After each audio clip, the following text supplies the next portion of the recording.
There could be another rant coming on. Is this really the way to run a ballroom? I was going to use a slightly ruder word then.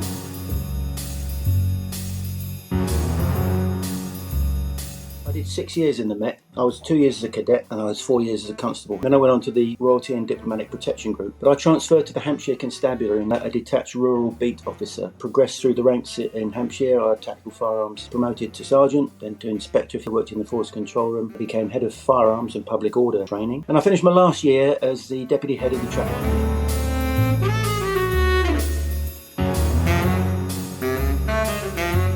I first saw Mag at the very first demonstration in Trafalgar Square. I got a radio message over my radio. And I said there's some sort of kerfuffle going on at Trafalgar Square, would I have a look? And that's when I first met Mag. Very friendly bunch, and I became a member shortly after. The work that you are doing, trying to sort of talk to various police forces and focus them on the scourge of motorcycle theft, it really did strike a chord with me. So bikes are much easier to steal. And the police will not prevent those thefts from happening. That's their raison d'etre, but they won't do it because they haven't got the numbers anymore. Their numbers have been going down as population has been going up. They're still probably the same smaller, hardcore criminals.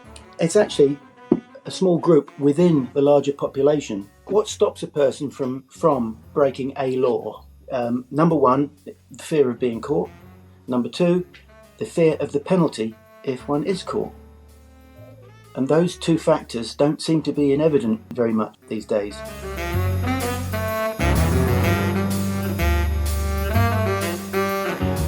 When I was at Fareham, I had an excellent crime office manager, and he said, you know that over 70% of our volume crime, he said, I think that's being committed by possibly no more than 20 or 30 people in an area with a population of about 112,000.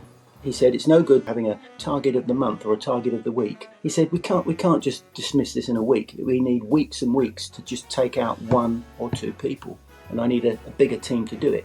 And in 3 months we took out maybe 4 of the 15 targets that we had, and we were already seeing crime dropping dramatically. We were getting out the message to the rest of their fraternity that we were coming for them.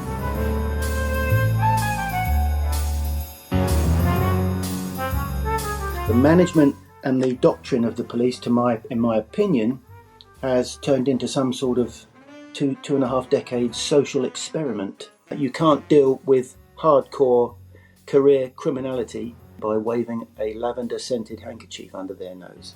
Sometimes we have to remove the mailed fist from the velvet glove and be decisive and be positive. Reasonable force can stretch on a continuum from the lowest level, which is officer presence, i.e. you've turned up and your presence is a show of force, or it used to be. As you get to the top of the scale, you have the use of lethal force.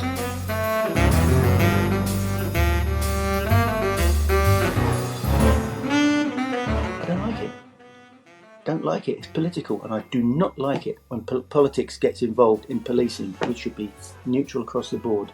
When it was first introduced, most of my senior colleagues at the time looked at it and thought, why? The plan seemed to be on the back of a fact packet. There was scant information put out about who or what they did. Even I couldn't work out what exactly they were supposed to be doing based on the information that was given out prior to the election. So we had an apathetic electorate voting for something that they didn't understand. Now, is that democracy?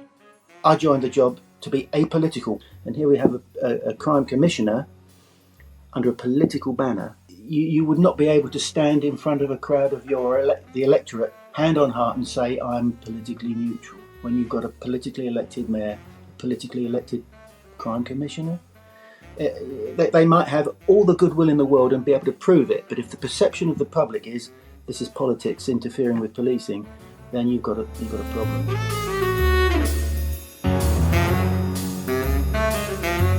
But, so no disrespect to anyone who's doing the job of PCSO, but looking at it in the bigger perspective, I would have rather have seen half of the strength of PCSO given way to sworn officers.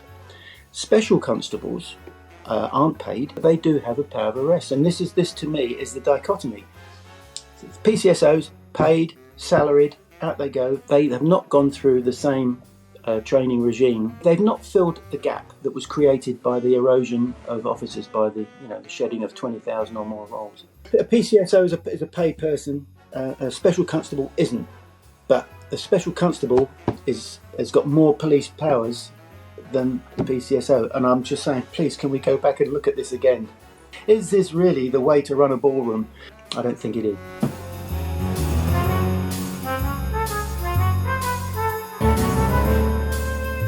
Support MAG, ride free, and don't let the legal eagles steamroller us. There's enough laws out there to deal with anything. We don't need more.